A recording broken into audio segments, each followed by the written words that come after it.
What's up, everybody? Welcome to the Film Find Daily. I'm Adam Portress. Today's movie is Chaplin from 1992, directed by Richard Attenborough. Sir Richard Attenborough, if you're nasty. Shout out to Pete Holmes. That's a silly joke, but I always like it. Chaplin is Robert Downey Jr.'s Oscar-nominated movie. He got a Best Supporting Actor nomination.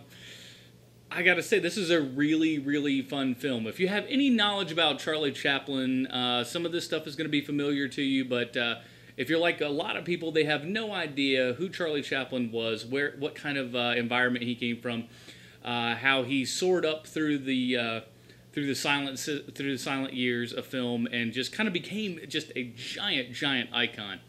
And this film is told in kind of some flashback type ways. Basically, old Charlie Chaplin is talking to his biographer, played by Anthony Hopkins, about his life and all the troubles and tribulations and things like that he went through. Hopkins' biographer is actually made up for the film, but I think it's a nice narrative piece just to kind of frame everything up. This movie, it talks about Charlie Chaplin's life all the way from pretty much around birth to sort of the end of his life, but they don't really, all the way up to his honorary Oscar. And they kind of do like a little Fast Times at Ridgemont High thing at the end where they're like, here's where what happened to all these people afterwards. This movie has a tremendously huge cast. I'm going to use my iPhone here because there are a billion people in this movie, and it's just hard for me to remember all of them. Of course, you have Robert Downey Jr., Dan Aykroyd, you have Anthony Hopkins, like I said, Marissa Tomei, Penelope Ann Miller, Kevin Kline, Milia Jovovich. I freaking hate her name. I cannot say it. Why is your name Pam? Make your name Pam. It'd be easier for everybody. Let's see. Deborah Moore, Diane Lane, Nancy Travis, James Woods, Kevin Dunn. Ton of people in this movie. It is absolutely ridiculous. It's a long one. I'd say it's about 2 hours and 24 minutes if memory serves me correct.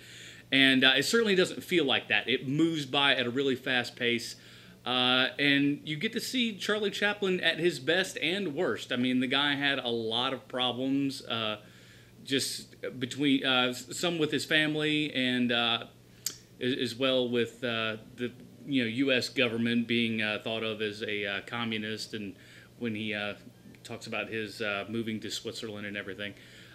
Great acted movie, well shot, and a testament to show the kind of movie star and the power that someone had back then that you really just don't see not a ton of people have that kind of charisma, popularity, and can just run the system like Charlie Chaplin did back in the day. And it also kind of gives a little, you get to see some of the, they show clips from his actual movies, so you get to see like, modern times and whatnot. And it's actually from there. They don't try to recreate too many of his things, which I think is a good touch because some of those, to me, is just far too difficult for you to kind of try to recreate them. But if you know nothing of Charlie Chaplin, perhaps this might spark your interest to go out and watch some of his movies. And if you are a Chaplin fan and you don't know much about his life, it's also a good watch. So that's today's movie. It's 1992's Chaplin, directed by Richard Attenborough. If you have any comments, suggestions, questions, anything like that, please feel free to email me at thefilmfind@gmail.com.